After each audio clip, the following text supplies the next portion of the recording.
Good morning, everyone. This is Denise bringing you the good news message for Friday, February the 14th from St. George's Anglican Church in Owen Sound. Happy Valentine's Day, everyone. And seeing as this is Valentine's Day, I thought this would be my focus for today. We know this day may conjure up lots of thoughts and opinions. Some may like the idea of having a day chosen to celebrate love, and others may think it's a waste of time and money, or it is too commercialized, and that every day we should celebrate love. So why do we need a day designated just for celebrating love? Of course, we need to honor and respect everyone's feelings, but I'd like to offer some further thoughts about St. Valentine's Day, as over time, just like Christmas, the celebration has clouded the true Christian essence of Valentine's Day. The only genuine connection to today's version of Valentine's Day is the focus on expressing and celebrating love. And as it is love that captures the true essence of the Bible, here are just a few examples of conveying that it is love that embraces the messages within our Bible. Deuteronomy chapter 6 verses 4 and 5 state, "Hear, O Israel, the Lord our God, the Lord is one. Love the Lord your God with all your heart and with all your soul and with all your strength." Further, it is that passage that Jesus quotes when he was asked by his disciples what he thought was the greatest commandment. He answered, "Love the Lord with all your heart, soul, and strength.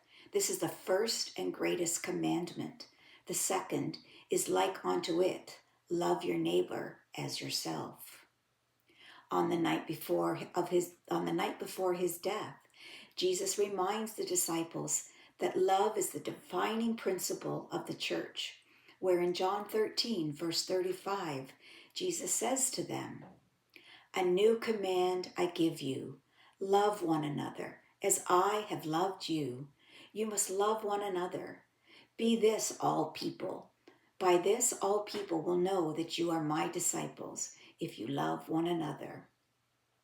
And one of the most well-known verses in the Bible is about love too. John 3 verse 16 says, "For God so loved the world, he gave his only begotten Son." Then in 1 Corinthians verses 1 to 3, I really like this one, it's probably my most favorite, from Paul. He praises love above faith and martyrdom by saying, "If I speak in the tongues of men or of angels, but I do not have love, I am only a resounding gong or a clanging cymbal. If I have the gift of prophecy and can fathom all mysteries and all knowledge, and if I have faith that can move mountains, but do not have love, I am nothing. If I give all I possess to the poor and give over my body to hardship that I may boast, but do not have love, I gain nothing."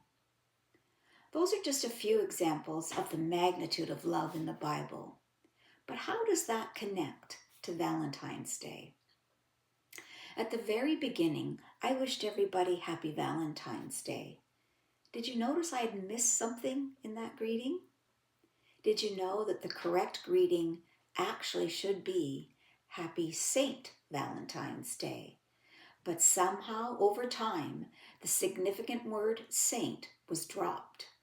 Even though this day is notable because of Saint Valentine, or possibly 3 Valentines, who, like all saints, devoted his or their lives to serving God and others. So I'd now like to share a little about what I've learned about Saint Valentine. I should first point out, though, that the actual facts about Saint Valentine are very unclear, so much so that the Catholic Church actually removed him from their general liturgical calendar in 1969. However, our Anglican Communion still commemorates him on February the 14th. He is also still included in the Church of England's calendar and the Book of Common Prayer, which restored his mention sometime in the years 1661 and 1662. So let's explore a few interesting thoughts and theories as to who St. Valentine was and how did the celebration of St. Valentine's Day originate.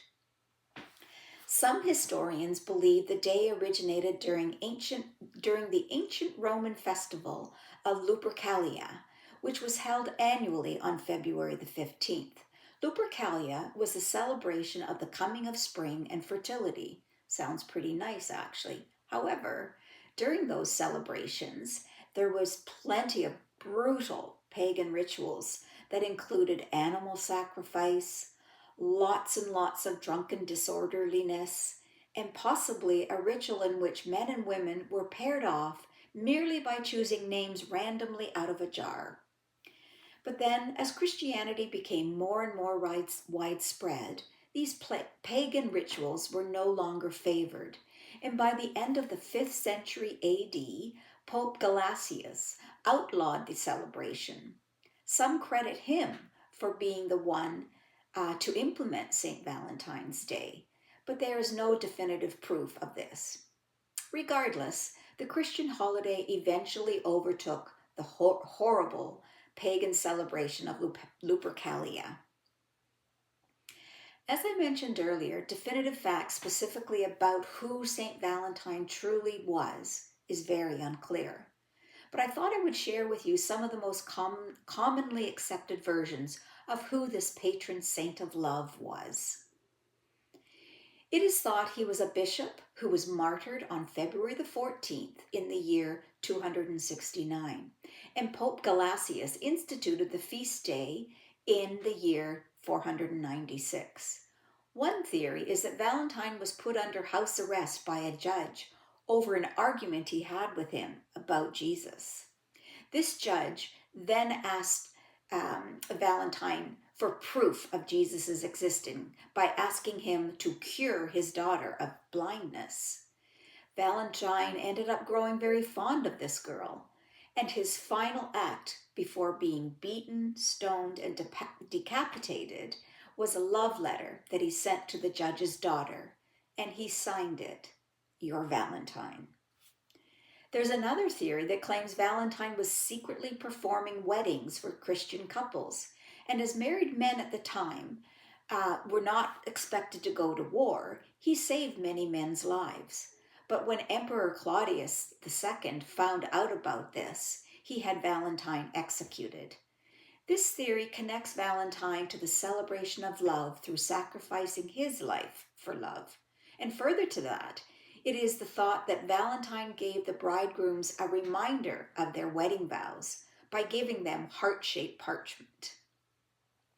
Regardless of what St. Valentine's true story really is, it is important to remember that we as Christians celebrate St. Valentine first and foremost because of his love and faithfulness to God and Jesus Christ. We can certainly see romantic love in Valentine, but more importantly, we can see the self-sacrifice love of Christ was in him.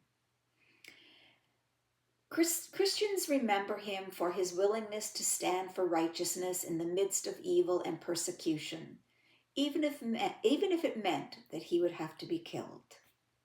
So, whatever our thoughts and feelings are about St. Valentine's Day celebrations today, we should, like remembering the true meaning of Christmas, remember the true meaning of St. Valentine's Day. I leave you with this prayer. God of love, give us St. Valentine as an example of love. As we gather to celebrate the feast of this loving and caring saint, we ask you to bless our friendships and our families.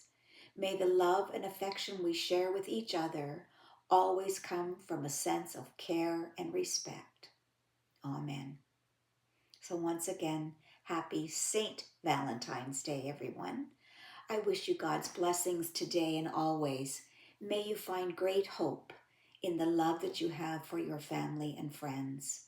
And may God spread love throughout this tormented world in such troubled times. Take care, God bless, and see you next month. Bye for now.